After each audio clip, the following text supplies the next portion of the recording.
ako ang taong bayan pa magtawag, nagpapatuloy na tuwad kong hearing dyan sa Kongreso. At nakita ko kung paano ko binubuli at pinapahiya ng mga komitiba, lalo na ng kanilang committee ng Tuadcom group na si Congressman Ace Barbers, si Colonel Grijaldo na parang batang maliit na ina-admonish at para bagang dinuduro-duro siya. Saan ang tapang mo? Ilabas mo. Magtawag ka ng kakampi mo. Parang batang isip na hindi mo akalain na congressman ito, na iniinsulto niya ay isang police colonel with more than 25 years ng paglilingkod sa mamamayang Pilipino mula nang ito ay nag-graduate sa Philippine National Police Academy. Kung mismo nahihiya ko sa sarili ko para makita ko kung gaano kabastos, gaano kawalang galang, at gaano kaabusado. Itong mga members itong nagpapakilalang Quadcom ni Martin Romualdez, at pinapahiya nila, ini-intimidate, tinatakot si Colonel Grijaldo dahil ayaw niyang sagutin niya ang mga gustong idiin na mga pagtatanong mula sa kanyang sinumpaang salaysay o affidavit ni Congressman J.J. Suarez. Nag-lecture pa mga kulokoy about honor and integrity. As if mayroon sila, ha? As if mayroon na natitirang honor o dangal at integridad itong mga taong ito, no?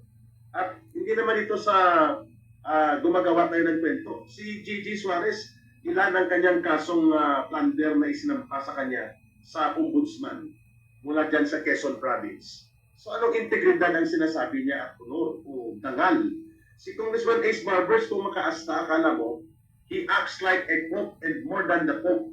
Popish than the pope. No? Akala mo santo papa at parang batang maliit na dinuduro-duro, pinapahiya niya si Colonel Grijaldo. Ay, kung ako ang gaganunin niya, talagang sasabihin ko, huwag mo akong ipahiya. Hindi ikaw ang nagpalaki sa akin, mamamayan kami ang nagpapasweldo sa inyo, at wala kang karapatan na sigaw-sigawan at pastusin ako dito.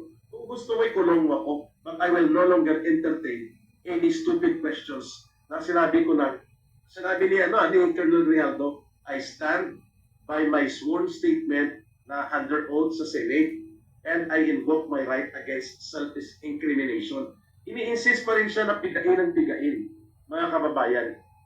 Kaya, at hanggang sa hindi na siya nila mapilit, at ini-invoke niya ang kanyang karapatan against self-incrimination, napundido si Barbers, si Adjong, at saka si Suarez, no? At pati si Ako, no? Pinagtulong-tulungan nga nila eh.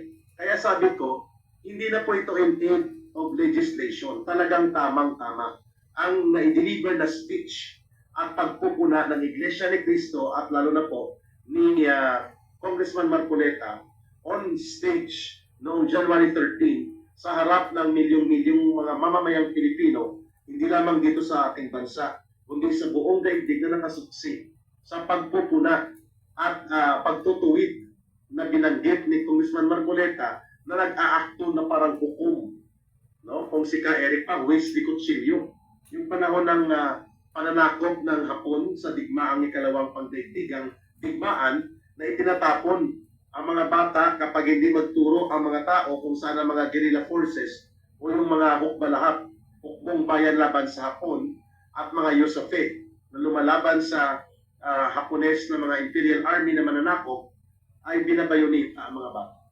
Kaya West de Cuchillo, no? Pinapugutan ng ulo ang mga pinagdududahan nilang sumusuporta at nagkikipagsimpatya sa mga guerrilla forces. Kaya West de Cuchillo ang tawag, no? Walang katarungan kung si Ka Eric pa, kangaroo court ang mga ito. Na naaawa ako both kay Congressman, kay Colonel Grijaldo, at the same time naaawa ako dito sa Kongreso dahil napakababa ang pagbaba ng kanilang integridad at ng kanilang antas ng pagiging mga mambabatas.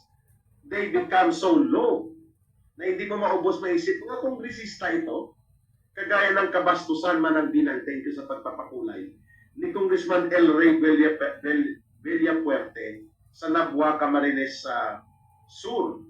Over on stage,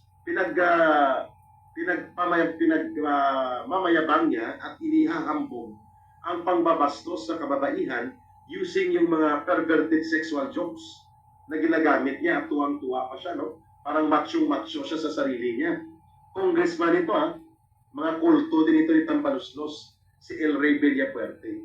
So nakakahiya itong mga ginagawa nila, no? Naaawa ka na lang, kaya tama yung sinasabi ni Vice President Sara Duterte na dapat bumalik sila sa mga very elementary and basic procedures kung paano dapat ginagawa ang committee investigation and hearing in aid of legislation, not for persecution and not for usurpation of the duties and responsibilities of judicial court, sapagkat hindi po sila korte, no?